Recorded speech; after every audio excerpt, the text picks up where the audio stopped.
Hi.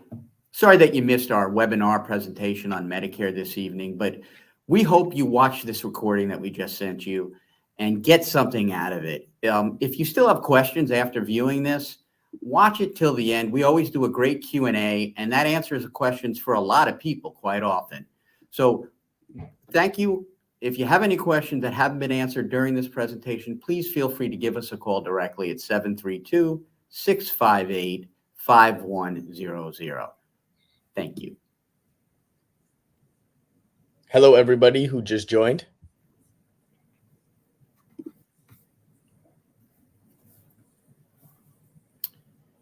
All right. Okay. We're going to wait about another 10 seconds just to make sure that everybody that wanted to be here gets in. It looks like people are showing up, and there's a lot of you. Just give it another 10 seconds or so.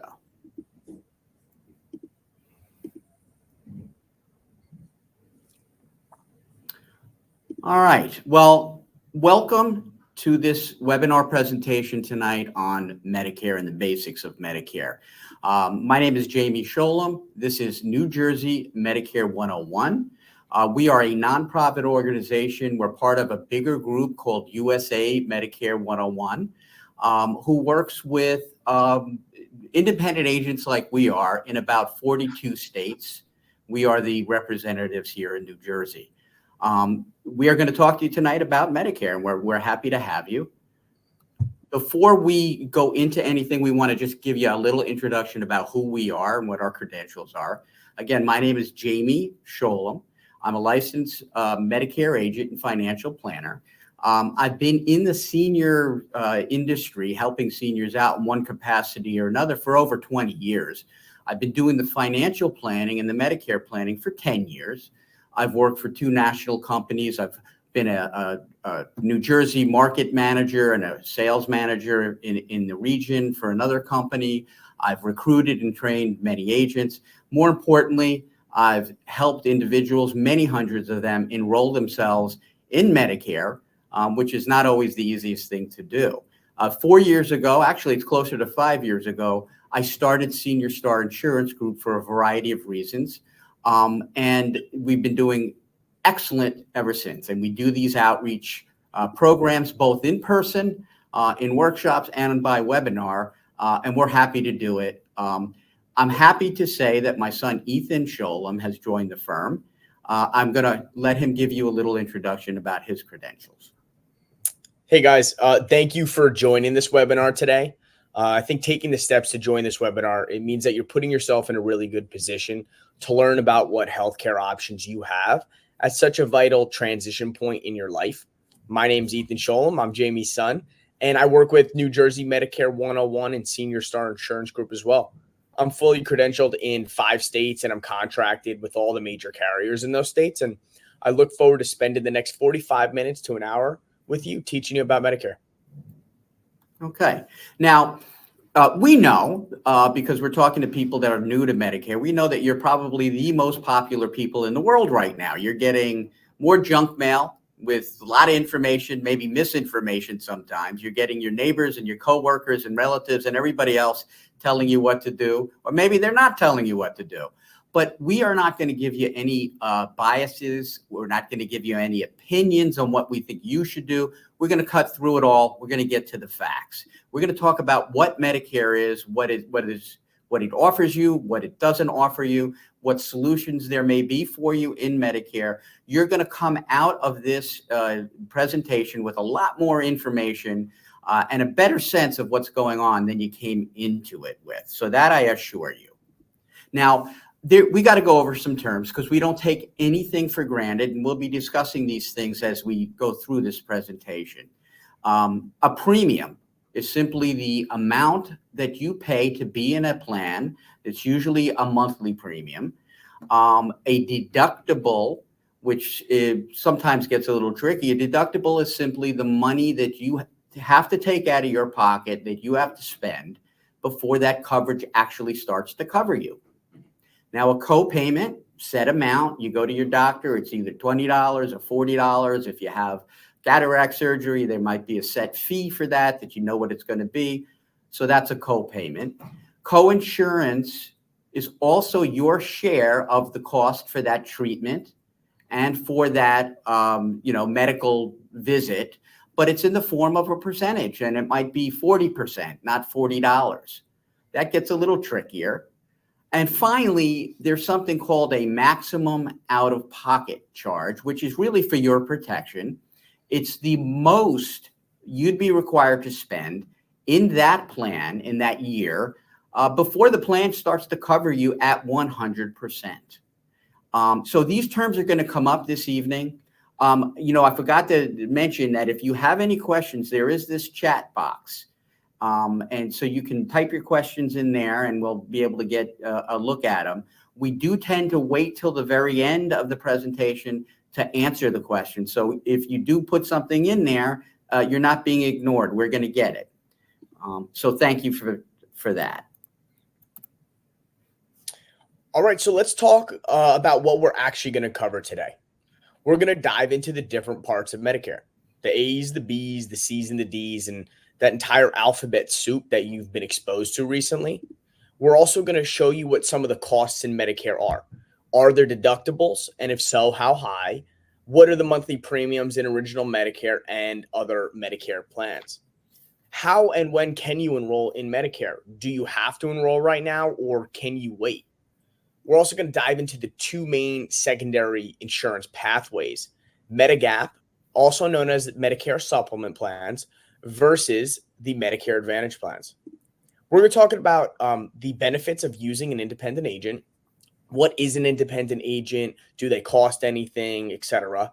And then next steps. You're taking the right steps right now to get that Medicare coverage that you need. And what should your next steps be moving forward so you can continue down that correct path? Okay, look, let's dive in.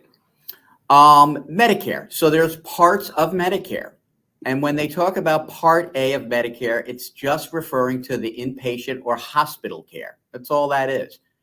Then you have Part B of Medicare, which is simply the medical insurance. So it's the things that you do on a medical basis outside. It's doctor visits. It is diagnostic tests. If you have an in-office treatment like an infusion therapy or a dialysis, all of those are covered under the Part B of Medicare. Now, together, those two elements, those two parts are considered original Medicare, and it's really the foundation or the basis for everything else you do in Medicare. But as some of you may know, not everybody does, it is not free to be on original Medicare. For one thing, it doesn't cover your drugs. And another thing, as you can see, it only covers approximately 80% of your costs. Now, those are your outpatient costs. Yeah, there are going to be costs if you go in the hospital too, which we'll get into in a little more specifics in a moment. But what you'd have to do after you have your original Medicare, your Part A and Part B, is you've got to add a drug plan to it. And there are a couple of ways to do it, which we'll discuss. Now, finally, there's that thing over there on the side, which is not out of order unintentionally, called Part C of Medicare. Now, Part C of Medicare is simply a different way to be in Medicare. They also call it a Medicare Advantage plan.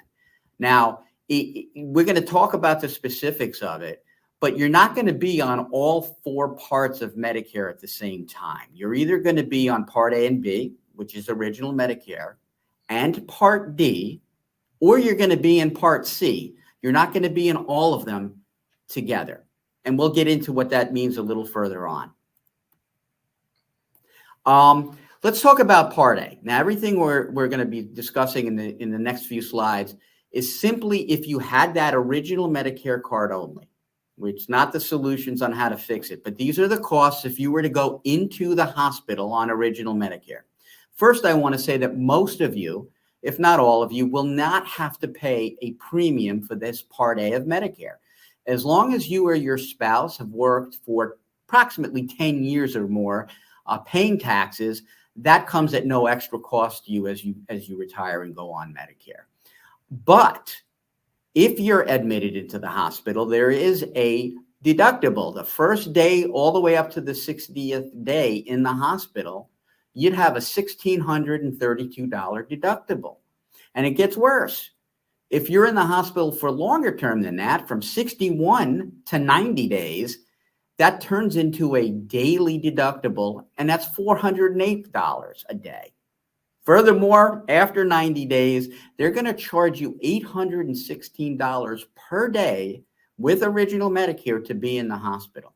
Now, not many people are going to be in the hospital that long, but there are reasons why that happens.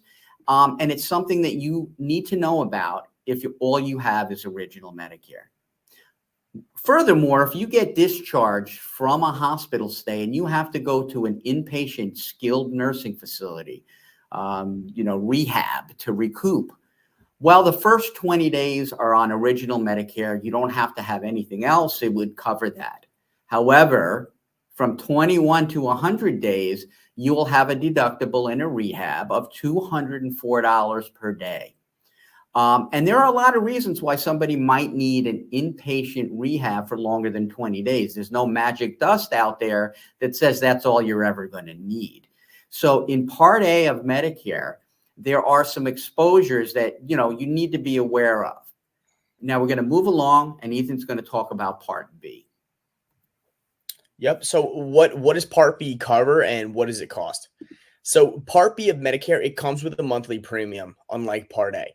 Most Americans, they're going to pay $174.70 in 2024 to be in Part B of Medicare. If you're on Medicaid in addition to Medicare, that premium will be $0. And if you're a high income earner, that premium may go up. That's known as an IRMA charge, income related monthly adjustment amount, IRMA. We'll dive into that a little bit later on and what those costs could look like. So besides the premium, Part B does have a deductible of $240 a year.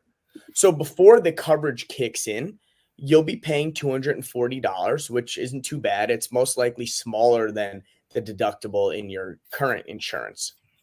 Once you get past that deductible, Part B will cover 80% of everything that you do outpatient. So this means that you owe 20% of everything that you do outpatient. So if you have an outpatient surgery or a diagnostic test that costs $1 million, you're going to be paying 20% of that $1 million. So, and there's no ceiling. There's no maximum out of pocket. So just as Part A leaves you exposed, so does Part B. Okay, so what do people do in Medicare in order to deal with those sometimes crazy costs, right? Well, there are two main paths that people take when they go on Medicare. Well, both of them require that you do have your original Medicare card. The first one is what I'm calling the government path. And that first path is where you let your original Medicare card do the heavy lifting. You let that stay as your primary medical insurance. And in order to fend off the costs and deal with everything, you do two things. You add on a standalone drug plan, which is usually reverse engineered. We're going to look at your drugs, or you will, or somebody will, look at your prescriptions and decide out of all the drug plans out there, which is the best one for you or the least costly. You make your mind up about which drug plan you want to go on. But then you're going to add a Medigap plan, also known as a Medicare supplement plan, to this, and it does just that. It's going to cover the deductibles and copays inpatient and outpatient that Medicare leaves you with. So you have full coverage. Now, you will have 3 separate cards, and you will have 3 separate monthly premiums for that. So why would anybody want to do it? Well, there's a couple of good reasons. First of all, you're not in a network anymore. If you do this government path, you can go to any Medicare provider in the United States or the territories, actually. So that means that if you need a specialist that, doesn't take a lot of network coverage, you can still go to them. Or if you need a specialty clinic, or if you need the doctor around the corner, you can still go to them. Most doctors, most providers and hospitals in the United States takes original Medicare. So the coverage also with the Medigap plans added to original Medicare is phenomenal. And a lot of people like that freedom and the coverage. Now, the other path that people take is another really great choice. It's called the Medicare Advantage Plan, and that's the private path. And why am I calling it the private path? Because this is a plan that rolls Part A and B, the benefits of Part A and B into the plan. Also, Part D, the drug coverage. You don't need a separate drug plan. It's part of this package. And a lot of times it's going to offer extra benefits, at least what Medicare considers to be extra benefits in the plan. Things like dental and vision and over-the-counter items and other add-ons that you're not going to get in the government path, in that original Medicare path. People like it even though you do have to stick to a network, and there are co-payments as you go along, but people like it for a variety of reasons. A lot of those extra add-ons provide value, and the big one is that most of these plans will not have an additional monthly premium to what you have to pay for original Medicare. That's a sweet spot. That works for a lot of people. And these plans are rich with benefits, so they're popular as well. But those are the two main paths that people take when they want coverage in Medicare. So we'll shift gears a little bit. We'll dive into those two pathways a little bit further later on. But let's talk about when you get into Medicare. So if you're collecting Social Security, you don't have to apply. You don't have to do anything because they're going to send you your Medicare card in the mail about 3 months prior to the month of your 65th birthday. If you're not collecting Social Security, you got to knock on the door. You got to let them know that you want to come into Medicare. You're going to have a 7-month period known as the initial enrollment period to do this. You have the 3 months prior to your 65th birth month, the month of course, and the 3 months after to get in. Like I said, this is known as your initial enrollment period. And during this time, you're going to need to make some important decisions about what you're going to want to do with your healthcare moving forwards. This is the big question that, everybody has, or that a lot of people have. What about if you're on insurance through your work plan or your spouse's work plan or some other form of insurance? Do you have to go on Medicare? And the answer is sometimes. You're going to need to make sure that your plan is deemed creditable. What does that mean? So there needs to be 20 or more people on the plan, and the plan must be deemed creditable by Medicare, meaning that it's a good enough plan in their eyes that they think that you should be able to stay on it. So if your work plan has under 20 people, or if it's not deemed creditable, then you're going to have to go on Medicare on your 65th birthday.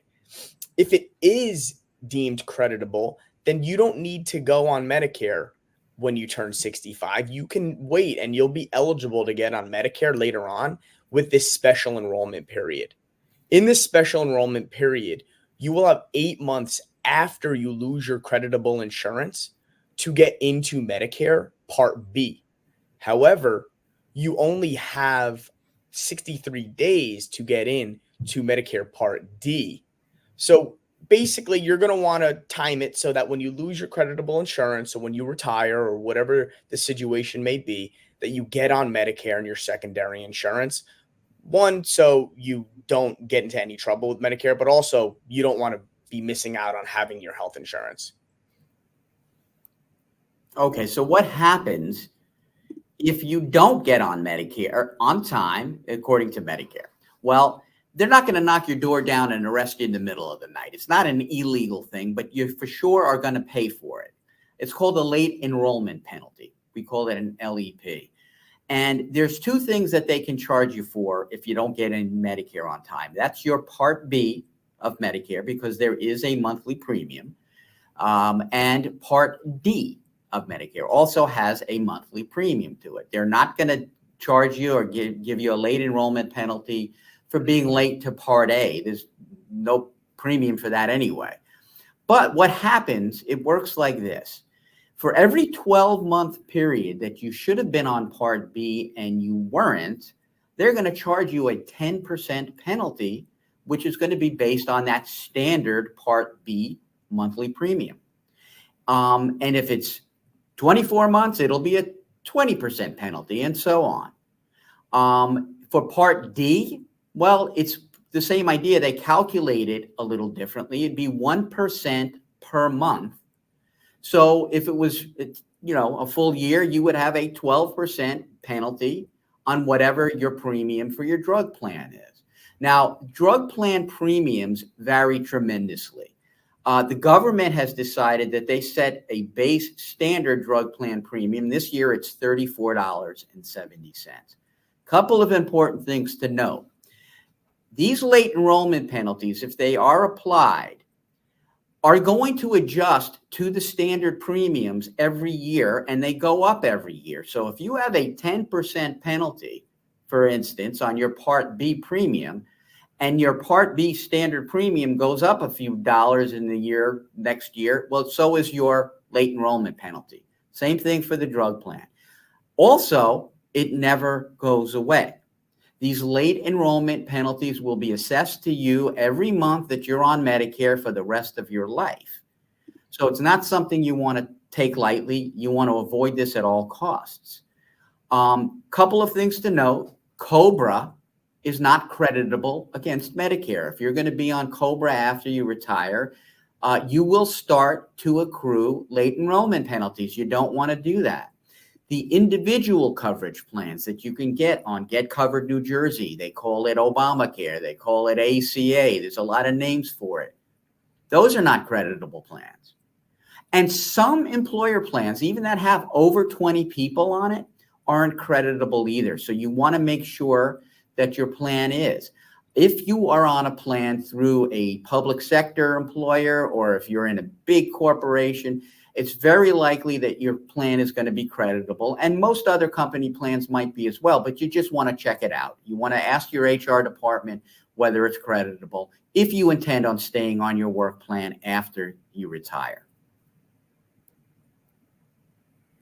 Now, for people who are already on Medicare, and this is important for you to know as well, there is an annual enrollment period every year where you can make changes. And you can make a lot of changes, and as independent agents, we're very busy during that time of year, because if you are already on a Medicare Advantage plan, for instance, that private plan I was telling you about, well, you can switch it to a different plan. Maybe there are different doctors in the network and you want to participate in that. Maybe the benefits are better in a new plan. You can do that during this annual enrollment period. You can drop your Medicare Advantage plan and go back to original Medicare. If you have taken that government path in the first place and you have a standalone drug plan, well, you can review your drugs during this annual enrollment period. You could switch your drug plan alone without any of the medical problems, or the medical coverage to go along with it. So there's a lot of things you can do. Now, I want to note something that's very important. A Medicare supplement plan, the Medigap plan, the one that you layer on top of original Medicare, well, those are not bound by any annual enrollment periods or any enrollment period at all. You can do that at any point during the year. However, if you're on a Medicare Advantage plan, well, you got to wait to be able to drop that to ask to go on board a Medigap plan. Also, there will be a point in your Medicare coverage where these secondary plans, these Medicare supplement, Medigap plans, will be able to ask you health questions, and they will be able to take pre-existing conditions into account and deny coverage if they don't like what they see. We're going to get more into what that means in the slides ahead, but I just want you to be aware of that. So these next few slides are going to be all about that pathway of Medicare supplement. So these Medicare supplement plans, they're also identified by letters. So they just need to, make it more confusing for all of us. Some of the letters are the same exact letters as the parts of Medicare, as you can see, A, B, D, C. And I want you to keep track of when we use the word plan versus part. Plan means we're talking about a Medigap plan. Part means we're referring to the parts of original Medicare that we spoke about earlier. Medigap Plan G and Plan N are the most popular Medigap plans. And an important note is that these plans they're federally standardized. So Plan G with one company is the same exact Plan G with another company. Plan N with one company is the same Plan N with another company. So in New Jersey, there are 24 different companies that offer the same exact federally standardized Medigap plans. I said it before, it's not a matter of what one company offers versus what another company doesn't offer or does. All Plan Gs are the same. All Plan Ns are the same. There are two things that differ between the companies: the logo on your card and the price that you pay every month to be in the plan. So how do you pick the right plan? Well, first, you want to know what the financial rating of the plan is. When I was in college, I'd take a B plus any day of the week, but not so much in the insurance world. You want a company that is A rated. Second thing to look at is how long has that plan been offered in your area? And the third, what are the history of rate increases in your zip code? These plans, the premiums, they will increase as you age every year. And you want to know how they're treating their current customers. So in a Medigap plan, original Medicare stays as your primary insurance, and the Medigap plan goes on top of it. It works with original Medicare. It pays some of, or if not all of the deductibles, copays, and coinsurances that original Medicare does not cover. These private companies that you've heard of offer these plans, and they charge a monthly premium to be in these plans. There are no networks. So as long as your doctor takes Medicare, which 97% of providers in the United States do take Medicare, then you're not going to have to worry about being able to go to them or not being able to go to them, no matter what plan your Medigap company is with.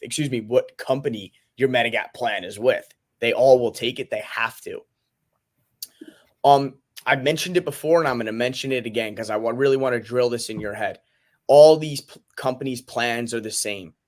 So when you're turning 65, there's no reason to pay more for a Plan G just because of the brand name, pretty much. It's the same exact coverage.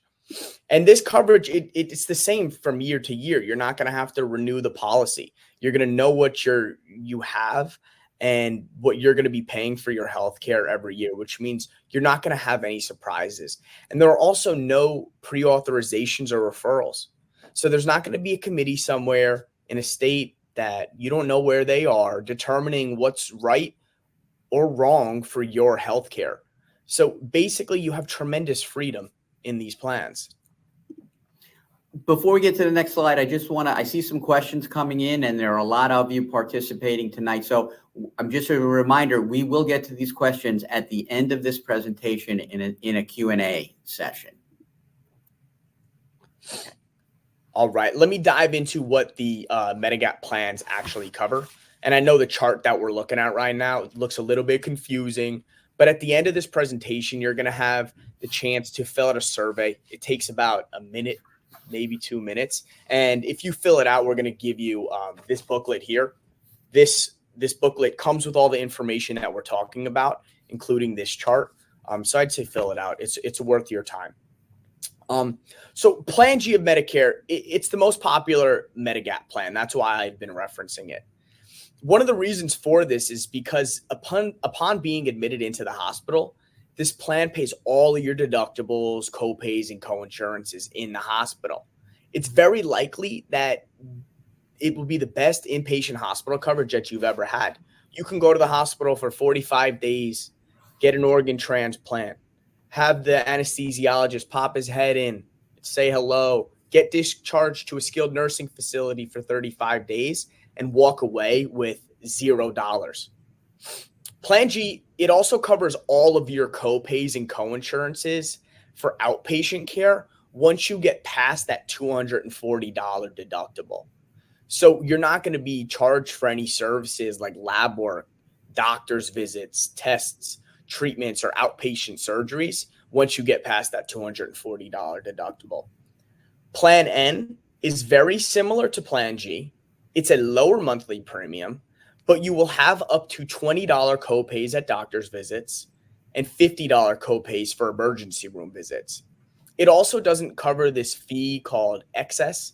It's very rare. I'm not going to dive into what that is today, but Plan G is a little bit more popular just because there's a little bit less exposure than in Plan N. All right, so let's switch gears and we'll talk about the other way to be in Medicare. It's these private plans that I've referred to called Medicare Advantage plans or Part C. You know, in Medicare, everything has 5 different names, so it gets confusing for that reason as well. Again, these are Medicare Advantage plans, so it takes over for original Medicare. You would be in Medicare completely differently than what Ethan just described.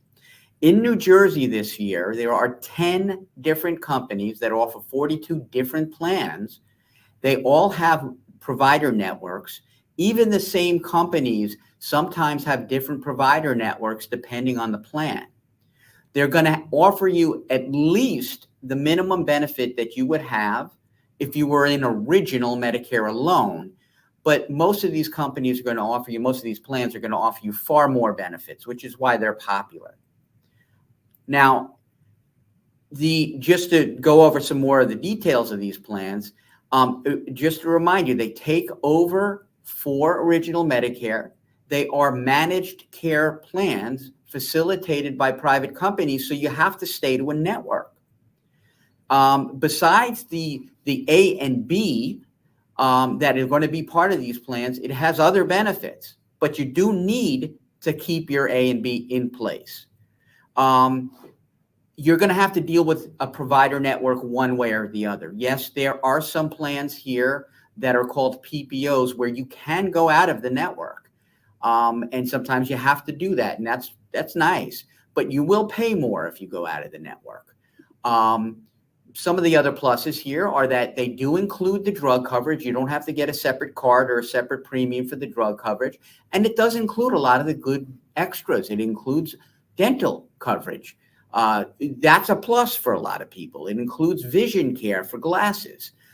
It includes other things, flexible spending benefits. You might be able to participate in yoga classes or gym memberships. There gives you healthy food allowances, and over the counter where you might be able to get your Advil and toothpaste and other items like that at no cost. The plan actually pays for it. So these plans are very popular for a lot of those reasons. What are some of the costs in these plans? Well, I'm going to just talk about what is likely for the average participant in a Medicare Advantage plan in New Jersey. Well, it is very likely that if you chose this path, you would not have a monthly premium in any of these plans. It's what most of your junk mail and calls are focused on, are these Medicare Advantage plans. And that's why you hear $0 premium. Well, that's true. A lot of them don't make you pay for them on a monthly basis. If you have a bad medical year and you're in and out of the hospital, let's say, and you have a lot of diagnostic tests and there's a lot of stuff going on, well, the most you'd be required to spend on average is $7,500 in one of these plans in New Jersey this year.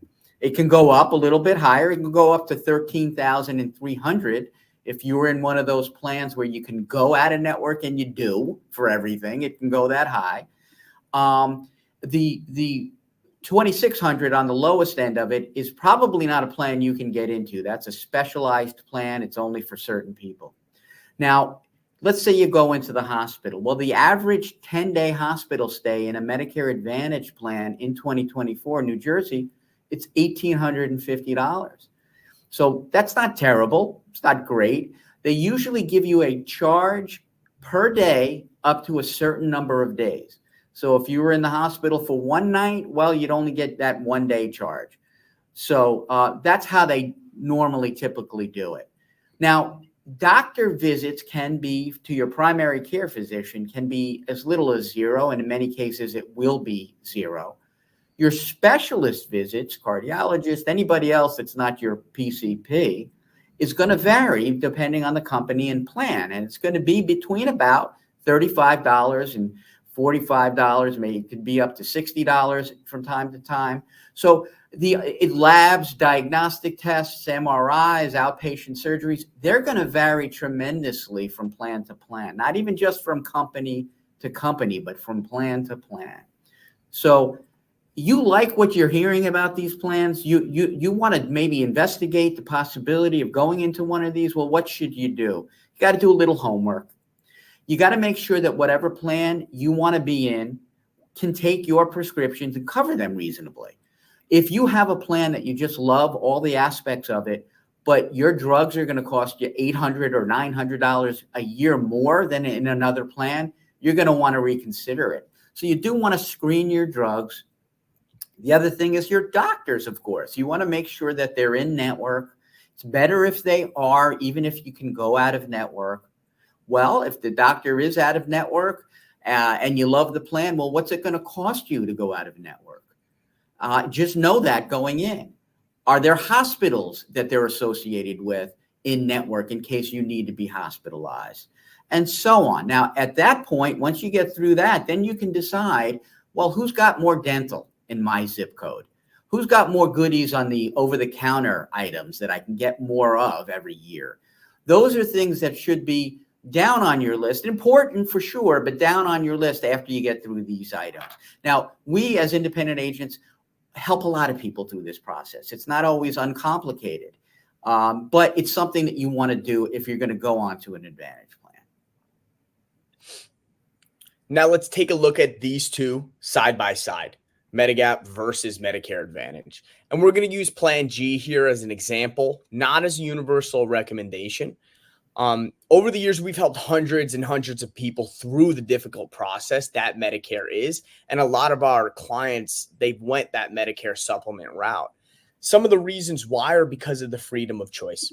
You know, if you're doing traveling or you're visiting family in another state or living in Florida for half of the year, you're not going to have to worry about that network in a Medigap plan. As long as they take Medicare, they're going to take your coverage. And if you're the type of person who'd rather pay a little bit more upfront for your health insurance for the trade-offs of knowing exactly how much costs there's going to be, then, you know, a Plan G should be a consideration of yours. There are no copays. There are no co-insurances. And there are zero out-of-pocket costs besides that $240 deductible. So you're going to know what your healthcare costs are. They're going to be on a fixed level. You also don't have, you know, some insurance company or committee determining the fate of your healthcare. There's no referrals or pre-authorizations in these Medigap plans, which is important for you. Let's take a look at the other side now, Medicare Advantage. The first thing to mention is that these plans oftentimes are $0 to be in. So you're not going to have any additional hard costs to be in these plans. Unlike the Medigap plan, these plans do come with that network. Some of them are HMOs. Some of them are PPOs, which are more flexible, but you're going to have to do that check to make sure that your doctors are in the network. These plans, they do have copays and they do have co-insurances. So you're not going to have a fixed amount. It's more of a pay as you go sort of plan. There are no deductibles in these plans, which is good. It means they're going to kick in right away. Well, there are no deductibles in most of them, not any plans that we would recommend to you. And there are maximum out of pockets, which is a good thing. It means you have that protection. You have that ceiling from terribly, you know, extreme high costs if you have a very bad medical year. And a lot of our clients have decided to go this route as well, because some of the reasons are they already are used to that network. They're in a plan now with work that has a network, and they don't mind continuing to be a part of a plan with the similar structure. The prescription drug plan, it's looped in, which means they don't have a separate premium for their drug coverage. And these plans, they oftentimes come with that bundled extra benefits like the dental and the hearing for zero additional costs. And they like the simplicity of it. They have one card. They know that, you know, they can put their original Medicare card in the kitchen. They'll have their company Medicare Advantage card, and it's going to work when they need to go to the doctor. All right, let's get into some costs here and various costs in either path, at least the monthly hard costs here. Well, with the original Medicare path, the government path, and a Plan G, we're going to continue to use that Medigap plan as an example. They are priced out by gender and by age in New Jersey. And so a 65-year-old female is going to have a slightly lower monthly premium than a 65-year-old male. And in this example, if you decided to do that pathway, well, your original Medicare Part A, as we've discussed, doesn't cost you anything. But your Part B, and I'm going to use the standard premium, is going to cost you $174.70. Not sure if you're a high income earner, you may have to pay more. If you also have Medicaid, like Ethan said earlier, you won't have to pay any. But we're going to assume that all of you on this webinar for now pay $174.70 a month. Well, the Medigap plan for a 65-year-old woman, and this is a specific quote, would be $139 a month. Sure, there are companies that will cost more. There are a few that cost a little bit less, but this is a good example to use and a real example to use as far as what would the monthly cost for a Plan G be. Now, we're also guesstimating what a Part D drug plan premium would be for a standalone drug plan. And we're just coming up with $13.50. There are plans that are priced around there in a monthly premium. There's actually a plan in New Jersey this year that has no premium. But we don't know that until we look at your drugs and we come up with the solution. Sometimes a plan that has a higher premium is best overall for you because it covers your drugs better. But for the purposes of this illustration, we're going to say $13.50 for the drug plan. So if you're a 65-year-old woman and you want to do this pathway, you're all in for $327.20 a month, as an example. Now, there are variables, and that's what are your actual drugs going to cost when you go to pick them up at the drugstore, because your drugs can change throughout the year. So if they do, well, that's a variable that you have to look at. For a 65-year-old male, a rule of thumb, it's usually about $18, $20, $25 or so more a month for the same age male in a Plan G, or for that matter, almost all the plans. So you'd be all in this scenario for $345.20 a month. Now, on the other hand, with the Medicare Advantage plans, the only hard monthly cost that you have is that Part B premium. It's the Medicare premium of $174.70, because these plans don't charge you to be in them, and they don't charge you for the drug part of it, and they don't charge you for the over-the-counter part of it. So the only hard cost you'd have is $174.70. Now, what are the variables? Almost everything else. How many doctor visits are you going to have through the year? Because you will have a copay for most of those. Do you need an outpatient surgery? Do you need a hospital stay? All of those things are variables that you will have to pay as you go, but you're not paying them on a hard monthly basis. So these are just two kind of ideas of what it would look like for you in each of these pathways on a monthly basis. Now, before we talked about the IRMA, the income-related monthly adjustment amount, and we're not going to get too specific into it, but this is a chart that tells you what you would have to pay at certain income levels.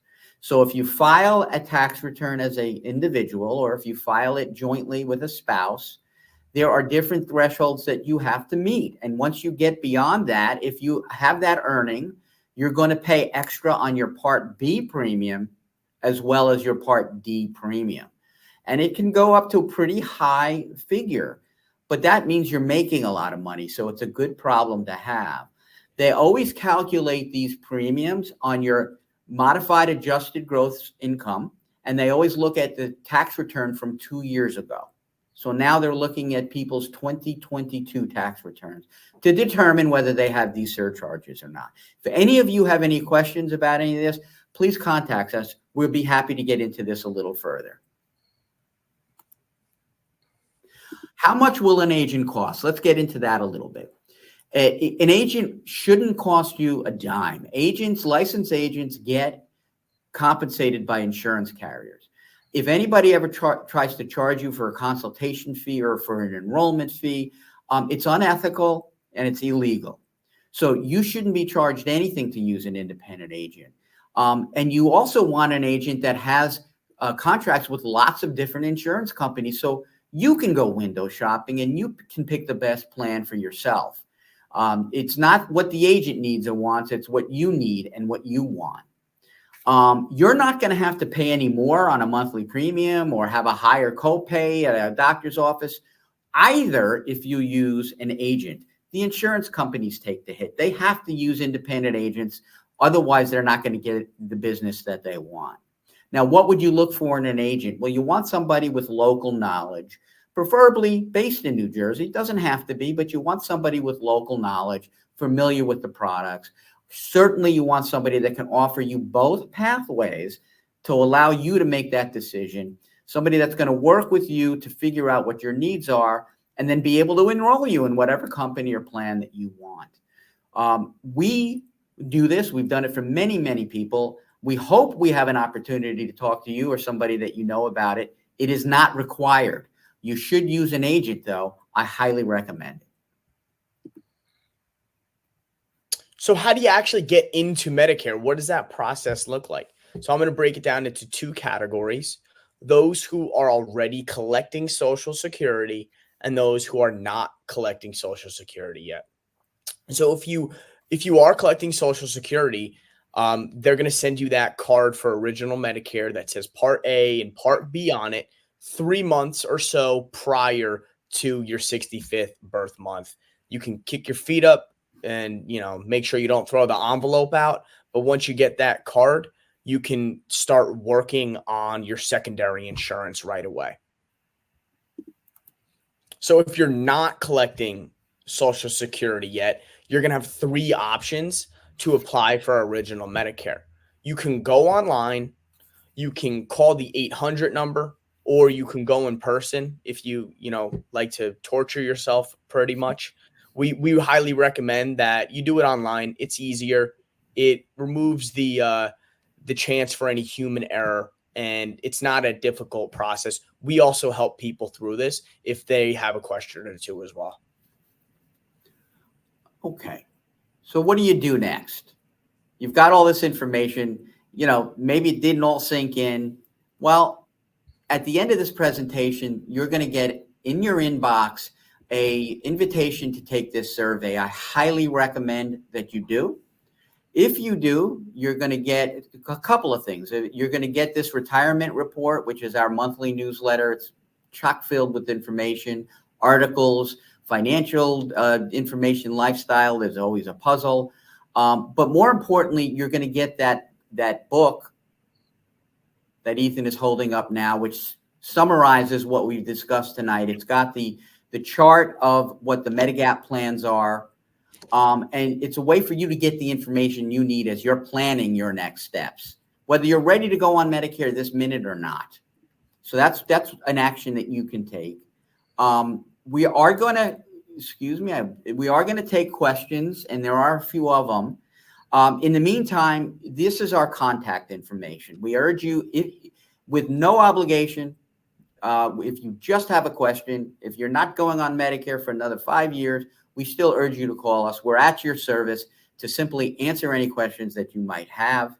But stick around. There are a couple of questions here, and I'd like to answer them. Ethan, do you have? Yep, I gotcha. So Deb asked, or Deb said, my husband's turning 65 6 months before me. Can he stay on his work plan and not do anything until I get to Medicare age? Yes. Well, that goes back to whether he's on a creditable plan through work. When he turns 65, as long as he's on a creditable plan through his employer, he doesn't have to do anything himself. You don't have to do anything. So yes. So as long as that's the case, yes, he can wait. And then when you turn 65, you can go on Medicare together if that's what you decide to do, without any penalties or preconditions on which kind of plan that you want to go in. So yes, that's a good question. We have another one here from Stu. Stu said, if I don't take any drugs, do I have to take Part D? We get that question a lot. And unfortunately, the answer is yes, if you don't want to be penalized. Remember, if you don't go on Part D as well as Part B, when Medicare thinks you should have, they're going to start to accrue those late enrollment penalties. So even if you're not on any drugs, I guess your idea would be to go to the plan with the lowest premium. And it just so happens that New Jersey, as I say, New Jersey has a plan that has no premium, a standalone drug plan. And as we've discussed, most Medicare Advantage plans don't have a drug premium. So if you go that way, you're covered. But yes, you do want to go on a drug plan, whether you're on drugs or not. Good question. Steve said, does Medicare supplement come with dental? And am I required to take dental? No, the original Medicare path, which is where you'd have a supplement plan add-on, it doesn't have a dental. It has medical coverage for your eyes, but it doesn't have prescription lenses. It doesn't have corrective lenses and corrective treatments and exams, I should say, every year. So if you do that path and you want the dental and the vision, well, you're going to look at that separately, and that would be a separate plan. It's a good question. The last one that we have right now, keep firing them in though if you guys have anything. Alex said, I work for a company with less than 20 people, so I will have to go on to Medicare in April. My wife is under 65. What does she do? Well, you have the opportunity to stay on your work plan, even though you have to go on original Medicare. You can have both. But if you do come off of your work plan and you go on Medicare full blast, you're going to have to replace your wife's insurance. And what we help people in that exact situation is we refer them or we walk them through. In fact, we do the enrollments into an individual plan. If she doesn't have or he doesn't have coverage through their own employment, or if they're not working at the time, you need to get them insured. You're going to have to replace that coverage somehow. The easiest way to do it is on the individual exchange. In New Jersey, they call it New Jersey Get Covered. We walk people through this. Yes. Santoso asked if this is recorded. This is recorded. If you would like it to be sent to you, fill out the survey. There's a note section there. Put in the note section, whatever you thought, and let me know that you want me to send it to you, and I'll surely do that. Anything else? Well, that looks like it's it. We really hope that that we fulfilled our promise and that we've informed you and that you're coming out of this situation with a lot more information and understanding than you came into it with. I want to repeat that if you have any questions at any point, there is no bad question. This is complicated stuff. We are at your service. We'd love to help you. Thank you for attending. We hope you all have a good evening, and we hope to have continued contact. Thank you so much, and good night. Thank you, guys. Have a good night.